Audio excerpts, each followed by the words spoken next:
is a story of how our government has a shadow budget that is totally unaccountable to the people, is set up to help the richest people in the world, and plays with trillions of dollars of our money. But last night, an emergency meeting was called by the Federal Reserve Bank of New York.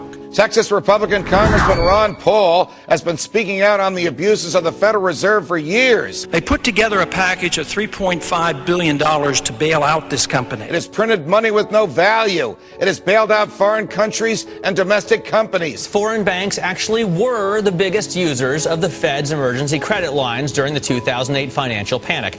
It also turns out that the Fed extended $35 billion to a bank that's partly owned by the government in Libya.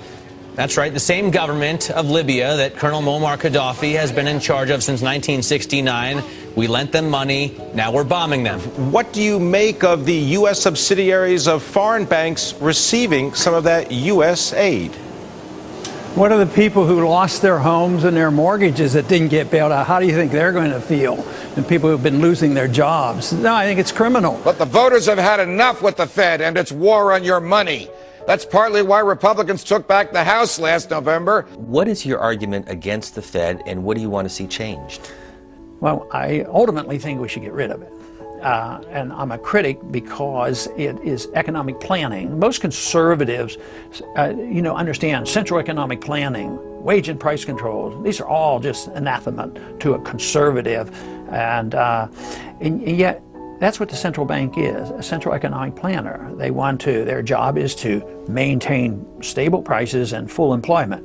Prices aren't stable and there's no full employment. The bubbles come from the Fed, the depressions come from the Fed, the inflation comes from the Fed, and people are waking up. The last 2 years, there's been a tremendous enlightenment with the people about the danger of the Federal Reserve pretending that they can deal with unemployment. All they know how to do is print money, and it doesn't do any good. That's what these last 2 years have proven. The money is, if they need money to fight a war, print the money. If they need money to run the welfare state, even if you don't tax people, print it out. It's an atrocious organization. The Fed came into existence in 1913, a dollar was defined as 1/20th of an ounce of gold, $20 to 1 ounce. Today it's over $1,500. That means the currency has been devalued 98%, and people lose on that. People are cheated. If you're a saver, if you save $10,000 and it's devalued 50%, you get $10,000 back, but it only buys $5,000. I don't think Jefferson exaggerated at all when he said central bankers can be more dangerous or more powerful than standing armies. Central bankers, this one in particular, could be more powerful than the president because he doesn't have to answer to anybody, because he can just add zeros to whatever bank account he wants to add zeros to.